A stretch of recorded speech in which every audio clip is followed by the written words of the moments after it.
నమస్తే, welcome to our voice. నేను journalist నవత. హైదరాబాద్ ముక్తి సంగ్రామ చరిత్ర విషయంలో అనేక రకాల వక్రీకరణలు జరుగుతున్నాయి. అవగాహన రాహిత్యంతో కొంత వక్రీకరణ జరిగితే, అధ్యయన రాహిత్యంతో మరికొంత జరుగుతోంది. అన్నిటికీ మించి దురుద్దేశపూరిత ఎజెండాతో ఘోరమైన వక్రీకరణ జరుగుతోంది. ఈ దురుద్దేశానికి ఇంగువ కట్టిన గుడ్డలాంటి పూర్వ రాజకీయ వాసనలు తోడై అది మరింత ప్రమాదకరంగా మారుతోంది. దేశ విభజనానంతరం 550 వరకు సంస్థానాల విలీనం జరిగింది. అయితే ఈ సంస్థానాల విలీనం విషయంలో చాలా కాలంగా ఒక అబద్ధం ప్రచారం అవుతుంది. సంస్థానాధీశులకు భారత్తో కలిసేందుకు లేదా పాకిస్తాన్లో కలిసేందుకు లేదా స్వతంత్రంగా ఉండేందుకు బ్రిటిషర్లు అధికారాన్ని కల్పించారన్న వాదన ప్రచారం అవుతుంది. కానీ ఇది పూర్తిగా అవాస్తవం. బ్రిటిష్ ప్రభుత్వం వారికి భారత్ లేదా పాకిస్తాన్లో విలీనమయ్యే అవకాశాన్ని మాత్రమే కల్పించింది. స్వతంత్రంగా మూడో ఆప్షన్ లేదు. నిజానికి బ్రిటిష్ అధికారిక డాక్యుమెంట్లలో స్వతంత్రంగా ఉండే అవకాశమే కల్పించలేదు. అలాగే బ్రిటిషర్లు సంస్థానాల విలీనానికి మతంతో కూడా ముడిపెట్టలేదు. ప్రిన్సిపల్ ఆఫ్ కంటిగ్యూటీ, సామీప్యతా సూత్రం అంటే భారత్ సమీపంగా ఉంటే భారత్లో, పాకిస్తాన్ సమీపంలో ఉంటే పాకిస్తాన్లో ఉండేలా నిర్ణయం తీసుకోవచ్చు. దీని ప్రకారం హిందూ జనాభా అధికంగా ఉండి హిందూ రాజు ఉన్న రాజస్థాన్లోని అమర్కోట్ సంస్థానం పాకిస్తాన్లో చేరింది. భారత పాకిస్తాన్తో సరిహద్దును పంచుకునే జోధ్పూర్, జైసల్మేర్ రాజపుత్ర రాజులు కూడా పాకిస్తాన్లో చేరాలనుకున్నారు.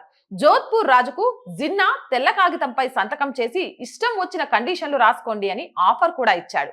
తరువాత బరోడా మహారాజు ప్రోత్సాహంతో జోధ్పూర్, జైసల్మేర్ కూడా భారత్లో విలీనమయ్యాయి. మిశ్రమ జనాభా ఉన్న బహవాల్పూర్ వంటి సంస్థానాలు పాకిస్తాన్లోని పంజాబ్ కు దగ్గరగా ఉన్నాయి కాబట్టి పాకిస్తాన్లో చేరాయి. ముస్లిం జనాధిక్యం ఉండి బెలూచ్ రాజు ఖాన్ ఆఫ్ ఖలాత్ ముస్లిం మతానీయులు పాకిస్తాన్లో చేరకుండా స్వతంత్రంగా ఉండాలని భావిస్తే జిన్నా వారి చేత బలవంతంగా విలీన పత్రాలపై సంతకాలు చేయించుకున్నారు. ఆ తర్వాత పాక్ సేవలను బెలూచ్ రాజ్యంపైకి పంపించి రాజ్యాన్ని విలీనం చేసుకున్నారు. మన దేశంలోని భోపాల్, కొచ్చి, మణిపూర్, జునాగఢ్, కాశ్మీర్ సంస్థానాధీశులు తాము స్వతంత్రంగా ఉండాలనుకున్నారు. కానీ అది సాధ్యం కాదని తెలిసిన తరువాత భారత్లో విలీనమయ్యారు. కాశ్మీర్ తప్ప మిగతా సంస్థానాధీశులు వారు కోరుకున్న పాకిస్తాన్లో విలీనం కాలేదు. ఎందుకంటే ప్రిన్సిపల్ ఆఫ్ కంటిగ్యూటీ వారికి వర్తించదు. కాబట్టి భారతదేశం లోపల ఉండే హైదరాబాద్ స్వతంత్రంగా ఉండే ఆప్షన్ లేనే లేదన్నది స్పష్టం. మౌంట్ బాటన్ స్వయంగా ఈ విషయాన్ని నిజాంకి ఆయన ప్రతినిధులైన వాల్టర్ మాక్టన్, నవాబ్ ఆఫ్ చత్తరీలకు పలుసార్లు స్పష్టం చేశాడన్నది చారిత్రక వాస్తవం. నిజం తెలుసుకున్న యథాతథ స్థితి ఒప్పందం అంటే స్టాండ్ స్టిల్ ఒప్పందం కూడా స్వతంత్రంగా ఉండేందుకు కాదు, విలీనాన్ని 1 సంవత్సరం పాటు జాప్యం చేసేందుకు మాత్రమేనన్న విషయం వాస్తవం. ఆనాటి పత్రాలను చదివితే ఈ విషయం స్పష్టంగా అర్థమవుతుంది. కాశ్మీర్ మహారాజు హరిసింగ్ కూడా ఇలాంటి యథాతథ ఒప్పందం పాకిస్తాన్తో చేసుకున్నాడు తప్ప భారత్తో కాదని గుర్తుంచుకోవాలి. పాకిస్తాన్ అన్న ఆలోచనను బ్రిటిషర్లు సహకారంతో 1930వ దశకంలో సృష్టించిన చౌదరి రహ్మత్ అలీ భారత్లో 3 ముస్లిం దేశాలు ఉండాలని ప్రతిపాదించాడన్నది ఈ సందర్భంగా మర్చిపోకూడదు. మొదటిది పాకిస్తాన్, రెండవది నేటి బంగ్లాదేశ్, దానిని బంగిస్తాన్ అన్నాడు, మూడవది ఉస్మానిస్తాన్ అంటే మన హైదరాబాద్ సంస్థానం. ఉస్మానిస్తాన్ ఆలోచన వెనుక దాగున్న ఈ మతోన్మాద సూత్రాన్ని మర్చిపోరాదు. పాశ్చాత్య కూటమిలో చేరకూడదన్న భారత నేతల నిబద్ధతాపూర్వకమైన నిర్ణయం వల్లే బ్రిటిషర్లు భారత్ను దిగ్బంధనం చేసేందుకు పశ్చిమాన పాకిస్తాన్, తూర్పున తూర్పు పాకిస్తాన్, తర్వాత అది బంగ్లాదేశ్ గా మారింది, ఉత్తరాన ముస్లిం జనాధిక్య జమ్మూ కాశ్మీర్ సంస్థానం అంటే జమ్మూ కాశ్మీర్, లడక్, గిల్గిల్ బలిస్తాన్, మీర్పూర్, ముజాఫరాబాద్ కూడా ఇవన్నీ కలిసిన ఒక ప్రదేశం అన్నమాట. ఇక దక్షిణాన ఉస్మానిస్తాన్లు ఏర్పాటయ్యేలా ప్రయత్నించారు. అంటే దక్షిణాన ఉస్మానిస్తాన్ అంటే హైదరాబాద్ సంస్థానం. అయితే హైదరాబాద్ సంస్థానం స్వతంత్రంగా ఉండాలనుకున్న నిజాం కుట్రలకు France, America, Colombia, Canada, Syria, Belgium, Argentina వంటి పాశ్చాత్య కూటమి దేశాలు సమర్థించాయి.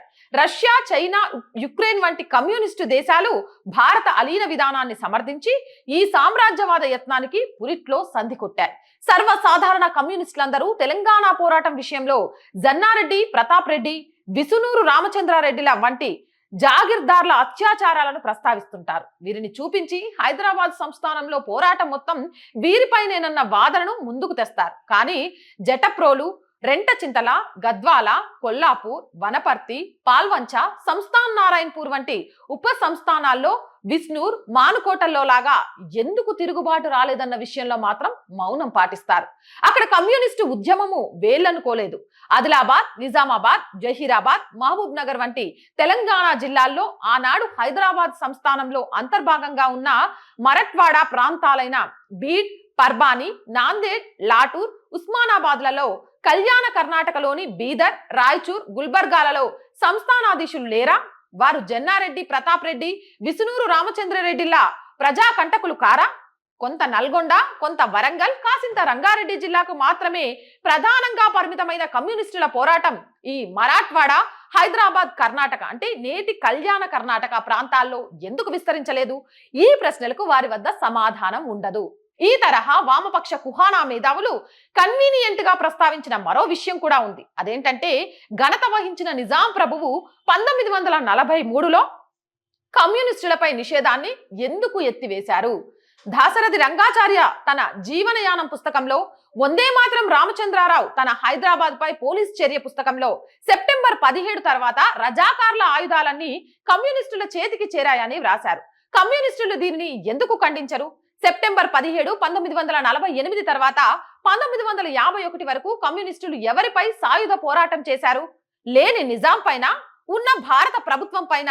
భారత సేనలు అన్న పదానికి బదులు యూనియన్ సేవలు అనే కన్వీనియంట్ పదాన్ని ఉపయోగించి భారత వ్యతిరేక పోరాటానికి ఎందుకు రంగులద్దుతున్నారు? ఈ ప్రశ్నలపైన సమాధానం ఉండదు. అంతేకాదు భారత ప్రభుత్వంపై, భారత సైన్యాలపై పోరాడిన వారికి స్వతంత్ర సమరయోధులుగా గుర్తింపు రాలేదని వాపోతూ ఉంటారు.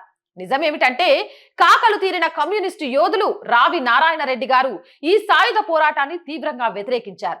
నిజానికి ప్రజలు భారత ప్రభుత్వాన్ని స్వాగతిస్తున్నా దానిపై పోరాటం చేయడం సరైంది కాదని స్పష్టం చెప్పారు.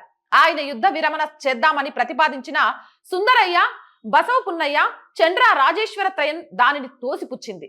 ఈ మొత్తం ఉదాంతాన్ని చాప కిందికి తోసి సగం చరిత్ర చెప్పడానికి కారణం ఏంటి? హైదరాబాద్ సంస్థానం స్వతంత్రంగా ఉండాలన్నది కమ్యూనిస్టుల లక్ష్యం. కేరళలో పొన్నం ప్రవలయర్ విషయంలోనూ కమ్యూనిస్టులు స్వతంత్రం వచ్చేదాకా బ్రిటిషర్లపై, సంస్థానాధీశులపై పోరాడి సంస్థానాధీశులు భారత్లో విలీనం కావాలని నిర్ణయించాక భారత్ పై పోరాడారు. ఇదే పోకడను హైదరాబాద్ సంస్థానంలో అవలంబించారు. 1948, 1951 వరకు భారత్ పై కమ్యూనిస్టులు పోరాడి భారత ప్రభుత్వం పంపిన రాయబారి ద్వారకానాథ్ కాచ్రూను కలవడానికి నిరాకరించి ఆ తరువాత మాత్రం 1952లో ఎలాంటి గ్యారంటీలు పొందకుండానే, ఏమీ సాధించకుండానే 3 ఏళ్ల రక్తసిక్త పోరాటమాపి ఎన్నికల్లో పాల్గొని తగుదనమ్మా అంటూ ఎంపీలయ్యారు. కుహానా మేధావులు ప్రతిపాదించే మరో అవాస్తవం సుందర్లాల్ కమిటీ గురించి. సుందర్లాల్ కమిటీని నిజాం వేశాడని చెప్పారు. అది అవాస్తవం. అసలు సుందర్లాల్ కమిటీ విచారణ సంఘం కాదు. దానిని భారత ప్రభుత్వం కానీ, కాంగ్రెస్ పార్టీ కానీ, నిజాం ప్రభువు కానీ నియమించలేదు. ఆ రకంగా నియామక పత్రాలుంటే దయచేసి వాటిని బయట పెట్టాలి. అది నెహ్రూ గారు వ్యక్తిగతంగా పంపిన సహృద్భావ ప్రతినిధి బృందం.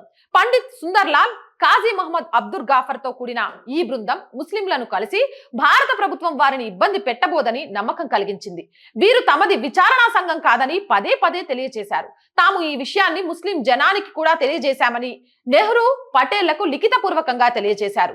నెహ్రూ దీని గురించి ఏనాడూ ప్రస్తావించలేదు. కాబట్టి లేనిది ఉన్నట్టుగా చూపే ప్రయత్నం తప్ప ఇది మరేమీ కాదు. వాస్తవానికి హైదరాబాద్ సంస్థాన చరిత్రను కూడా 3 వేర్వేరు ముక్కలుగా చదువుతున్నాం. కర్ణాటకలోని 3 జిల్లాలు, మరట్వాడాలోని జిల్లాల చరిత్రను తెలంగాణ చరిత్రతో కలిపి చదివితేనే సమగ్రత వస్తుంది. లేని పక్షంలో హైదరాబాద్ సంస్థాన చరిత్రను 5 గుడ్డివాళ్ల ఏనుగుని వర్ణించినట్లు ముక్కలుగా చదవడం జరుగుతుంది. అలా చేసినంత కాలం 2-3 జిల్లాల చరిత్రనే మొత్తం 82,000 చదరపు కిలోమీటర్ల వైశాల్యం ఉన్న, కోటికి పైగా జనాభా ఉన్న, 17 జిల్లాలున్న సువిస్తృత సంస్థాన చరిత్రగా భ్రమించడం జరుగుతోంది. కాబట్టి ఈ పొరపాటును తక్షణం సరిదిద్దుకోవాల్సిన అవసరం అందరిలో ఉంది. ఇది ఒక ఆర్టికల్. అసలు వామపక్షాలు తెలంగాణ విమోచన దినోత్సవం తమ మీద వేసుకుంటూ ఎలా ప్రాపగండా చేస్తున్నారు అనే విషయాన్ని మీకు అందించడం కోసం ఈ ఆర్టికల్ చేయడం జరిగింది. ఈ ఆర్టికల్ పై మీ అభిప్రాయాన్ని కామెంట్ సెక్షన్ లో తెలియజేయండి. మోర్ వీడియోస్ కోసం మన ఛానల్ ని సబ్స్క్రైబ్ చేయండి. అండ్ మీ అందరినీ ప్రతిరోజు అడుగుతున్నాం, ఈ ఛానల్కి ఆర్థికంగా చేయూతను అందించండి. ఆర్థికంగా ఆర్ వాయిస్ ఛానల్ని నా ఒక్కదాని వల్ల కావట్లేదు. బట్ నేను ప్రతిరోజు వీడియోల్లో అడుగుతున్న రెస్పాన్స్ మాత్రం చాలా తక్కువగా వస్తుంది. దానికి నేను తప్పు పట్టట్లేదు. ఎవరెవరి పరిస్థితులు ఎలా ఉన్నాయో తెలియదు. బట్ ఖచ్చితంగా మీ అందరి చేయూత అయితే కావాలి. రూపాయి నుంచి మీకు తోచిన సహాయం చేయడం ద్వారా ఈ ఛానల్ని ఒక లక్ష్యంతో ముందుకు తీసుకువెళ్ళాలి అన్న నా కలను సాకారం చేసిన వాళ్ళు అవుతారు. ఖచ్చితంగా జాతి హితం, అలాగే సమాజ హితం, అలాగే సనాతన ధర్మాన్ని కాపాడాలి అనే లక్ష్యంతో ఏదైతే ఛానల్ స్టార్ట్ చేశామో అది వాస్తవం అని నమ్మితే మాకు సహకారం అందించాలి అనుకునేవారు సబ్స్క్రిప్షన్ పక్కనే జాయిన్ అనే బటన్ ఉంది. 1 to 5 లెవెల్స్ ఉన్నాయి. ఏదో ఒక లెవెల్లో సపోర్ట్ చేయండి. స్క్రీన్ మీద గూగుల్ పే, ఫోన్పే, అలాగే అకౌంట్ డీటెయిల్స్ కూడా ఉన్నాయి. మీకు తోచిన సహాయం చేయండి. అండ్ మార్కెటింగ్ యాడ్స్ కోసం కూడా మా ఛానల్ని సంప్రదించండి. 8328500576 ద్వారా మీ వ్యాపార రంగానికి సంబంధించిన యాడ్స్ ఇవ్వడం ద్వారా కూడా ఆర్థికంగా సహాయం చేయొచ్చు. మీ వ్యాపారాన్ని కూడా విస్తరించుకోవచ్చు. దయచేసి బ్రేక్ ఈవెన్కి చేరేదాకా ఈ ఛానల్ని ఒక లక్ష్యంతో ముందుకు తీసుకువెళ్ళాలి అనుకుంటున్న నాకు చేయూతగా నిలవండి. ప్లీజ్ సపోర్ట్ చేయండి, సబ్స్క్రైబ్ చేయండి. జై భారత్.